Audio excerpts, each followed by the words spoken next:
Hello, in this video I will show you how to install Firefox on TCL for NxtPaper.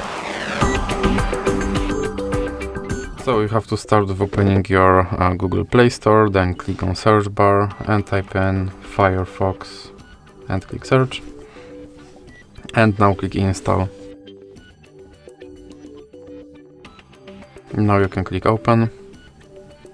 And here you can set your Firefox as your default browser, or you can click not now. Now you can try out Firefox search widget, or you can click not now. Here you can sign in to quickly switch between devices, or you can click not now. And now you can turn on notifications, or you can click not now again. And your Firefox is now installed and ready to use. So that's it for this video. If you liked it, please remember to leave like and subscribe.